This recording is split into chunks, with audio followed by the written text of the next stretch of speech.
welcome back to my channel. I am recording from a different room today with very weird lighting because my Sakizo build has currently taken over my entire studio and there was no place for me to go and record. But I am incredibly happy to report that I have finished the entirety of the bottom two layers of the skirt. I've done it. It is complete. It took me, I don't know what, 6 months? 6 months, I think. I don't remember when I started. I feel like it was September, but it took me this long to complete, and I finally did it. And it's not perfect, but I like it. I think it's beautiful, and I think that I did a pretty decent job on it, given that everything that I did on the skirt was relatively new to me. Making the 17 panels for the velvet ruffle, the hand smocking, which I do still want to go in and add some gems the rest of the way up the smocking. I didn't originally intend that, but just the extra stitching will help reinforce those other pieces of smocking. And then the gems will just be a nice little touch.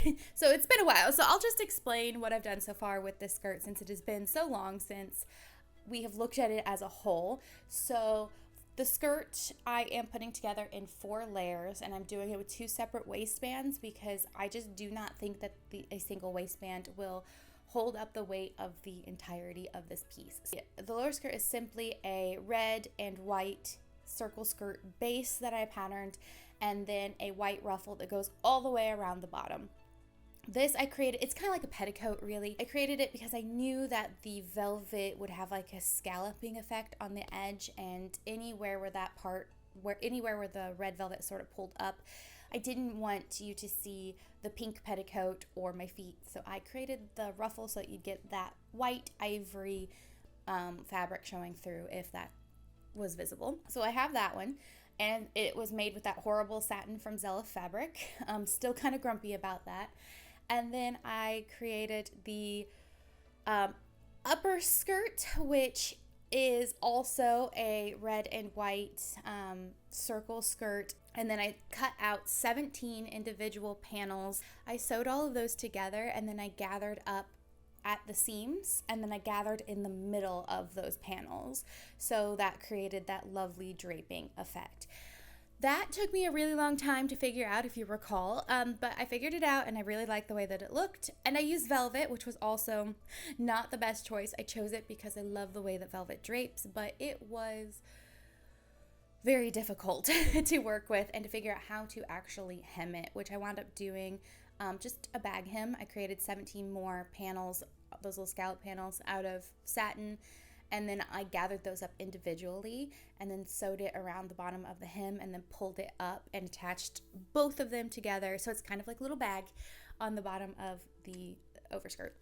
And then the front, of course, I'm sure you're all aware that that's what I've been working on this past several weeks. I was very ambitious, thinking I could get that done in a week. I think it's taken me, if you look at the hours, I think it's taken me about 2 straight weeks. But realistically, I think the work was spread out over 3, maybe 4 weeks. So I got all that smocking done. I wound up needing a little less than the 4 yards I originally measured. I did all that smocking, leaving the bottom 2 rows open so you get that nice little white ruffle, and then I added the gems, and then I actually gathered up the top. So technically speaking, I probably should have cut it more at an angled panel, but I did not want to overcomplicate things, so I just smocked it all the way up, and then I pleated in where it needed to go across the top so that it would fit the smaller part of the center of the skirt while allowing the bottom to spread out further. I cut another panel of white satin that just sort of filled that hole. I did machine sew the white panel to the smocking. I really wanted that to be super enforced, and I believe I did a double row of stitching. But to actually attach this panel to the skirt itself, I wound up hand sewing it along both sides. It was too much to take to my machine. The smocking is a bit delicate, and when I moved it originally to sew to the top panel, a couple of them popped, which is also why I need to reinforce a few. So I decided to just put it on the mannequin exactly where I wanted it to go and then hand sew it together. I did run into the complication that I have lost weight And so I took it off the mannequin and I tried it on for the first time, and I was incredibly excited. I have the video here. There's no waistband in this video. So because I did all the work on the bottom, I actually adjusted the hem from the top. So that is something you can do. You don't always have to adjust your hem at the bottom of the skirt. You can adjust it at the waist to make everything even. And that is what I did. I just pulled it up where I needed to into the waistband. But it did create the waistband, and I had to take it in certain places. So I actually hid the pleating that I needed to do on the top of the skirt in the seam of the white and the red, so it is not as visible. And the waistband is reinforced with a strip of canvas because that skirt is incredibly heavy. So I sewed all that together. I did have to wind up cutting down the back because I have lost enough weight that I can no longer slip the waistband, like a full waistband that's sewn together, over the shoulders of my mannequin. I don't know if I've ever explained this before, but one of my favorite ways to do a waistband is just make it a complete circle, because it's super easy for me to maneuver my shoulders through, and then it fits exactly where I want it, and I don't have to worry about zippers or snaps or anything like that. So that's what I plan to do with this as well. However, I have lost enough weight that is no longer going to be a possibility, at least because I can't put it on the mannequin. So I did have to cut down the back so that it would fit over the mannequin. And I think I'm going to put a zipper in and then some heavy duty snaps, and I'm even eyeing some Velcro. I just really want to reinforce this part because I do not trust the weight of the skirt. So I also reinforced that cut with some additional stitching, and then I'm going to put some bias tape over the open edge and call it good. So you can see in this video of me trying it on that the white panel also doesn't fit quite right. I did have to do some adjustments on that as well, given my change in size.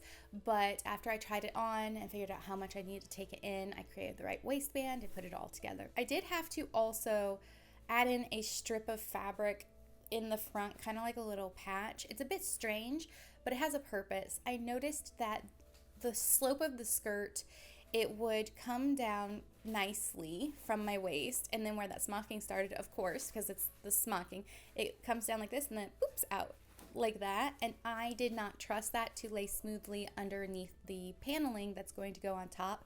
So I added in this strip of fabric, so now I have this nice little smooth slope on the on that area. So that should be fixed. And I'm also incredibly happy to say that the weight of the skirt is now balanced with the smocking on.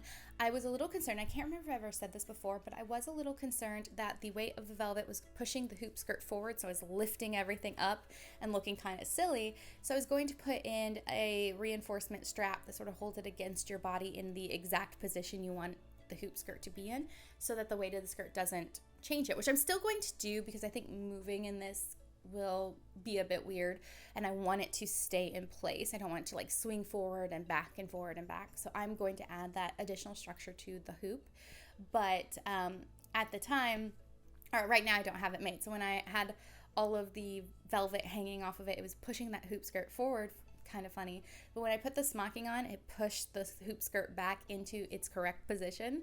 So the weight of the skirt is nicely balanced, and I'm very happy about that. That is done. I am walking away from it. I will come back and reinforce the rest of the smocking and add the rest of the buttons later. I'm ready to just move on to the next part, which is the panel, the panel skirt. And I have continued to do my embroidery on my machine. I have 2 full appliques done, and I'm currently starting on a third.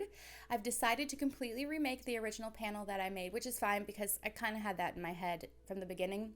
It was my first attempt. It was a little messy. I do love the way that I did it, but there's also some other flaws that have come up. So I've had that hanging on the mannequin since I made it for the most part, and the satin pulled away from the canvas underneath it, and now the satin is kind of, it's just not flat. So I was reworking how I'm going to do the red part of my panels. Originally, it was just canvas and the red satin sewn on top of gold fabric that also had canvas underneath it. So I have changed that up a little bit. I experimented with a bunch of different things. I tried gluing it down with fabric glue, but that was bumpy and it didn't look right. I tried iron-on interfacing, which you would think that like that should be my first thought. However, the iron-on interfacing, I don't know if I just have a bad roll or if it's too old or what, but it never sticks. I can iron this thing on, I follow the instructions, and part of it will stick and part of it won't, and you can just peel it right off. So I did go ahead and try that again, and it didn't stick at all to the satin. So I was like, that's it. And I think I'm just going to throw the whole thing away. This is why I don't use iron-on interfacing. And I didn't want to use sew-on interfacing because that middle part of the satin pulling away and sort of creating an air pocket in there and no longer lying flat is my problem. So it really needed some sort of adhesive. I tried the basting glue again, but of course it's temporary, that didn't last. So I did something that I don't know if it's a good idea, and I do not know how long it will last, but it has allowed me to have such clean sewing that I'm running with it. So I have adhesive stabilizer for my sewing machine. That's what I'm using behind all of my embroidery. And technically, after you stick your fabric to it and you embroider, you're supposed to rip all of that off. I'm not in my embroidery, just so you know. I decided to go ahead and leave that. It added a little extra stiffness to some of the fabric, and I just decided to leave it. I think it'll be fine. So I decided to take a long sheet of that and stick my satin to it, and it smooths out all the wrinkles and it pulls it tight, and it's wonderful. And then I cut it all out, and then I stitched that to the canvas, backing that as I originally intended. And so far, it's looking quite lovely. The satin is not pulling away from the stabilizer, and it's laying way flatter than it did before, and I really, really like it. So I went ahead and moved on with sewing down the 3 of the applique pieces, and it is ready for hand sewing. So I think I'm going to have to be really delicate for all of the hand beading I'm doing so that I don't crush the stabilizer and cause wrinkles in it or cause it to start to deteriorate or pull away. So I'm just going to have to be really careful until it's sewn onto the gold panel. And I've decided to do all the hand beading before I sew it to the gold panel this time, which is different than last time. So that's where I'm at with that, and I think I'm just going to run with it and hope for the best. Like I said, I don't know how long it will last, but I think sewing it all together will be fine. So we'll just see. We'll just see how that works. Probably not the best idea, but I'm tired of experimenting, and if it works, it works. So that's where I'm at right now. So this week I will continue to have my machine running so I can finish up the embroidery, and then I will be hand sewing like crazy all the sequins and beads on this panel, and then I will be working on the additional panels. So looking at my timeline, yeah, I'm totally off track of what I wanted to be, which is fine. I was once again ambitious, which is fine. We can be ambitious. But it takes me roughly a week to do all the hand sewing. I do hope that I speed up after I get used to it a little bit, but we'll just see how that goes. So if it takes me a week, then I anticipate, since I'm redoing it, it's going to take me 7 weeks to get through the panels, which will take me into late April. I do still want to do Draculara. So when I was in New York last weekend, I went to Mood Fabric, which was so much fun, by the way, and I found some scrap leather that they had on sale and bought that, and it's perfect for Draculara's corset. So I think I'm going to do the panels, do all the hand sewing on the panels, and try to get that part wrapped up by mid to late April, and then I think I'm going to do Draculara for Dragon Con. I'm leaning towards that right now. I will want a break from my Sakizo build after this. It's been a long and physically demanding build, lifting all of that fabric and moving it back and forth and figuring everything out. It's been a lot. My brain and my body would like a little bit of a break from it. So I think I am going to move to Draculara, but I'm reserving my right to change my mind later. So we'll see. So that's where I'm at. I feel like it's an amazing big update, and I'm super excited to have something to show this week. And yeah, so I'm gonna go ahead and hop off so that I can hopefully make it to Joann's today and pick up some last things. Don't know if I'll be able to make it any other weekend. So yeah, but if you like this video, make sure to hit the like button. Make sure to hit subscribe if you are interested in seeing more content from me, and I will see you in my next video.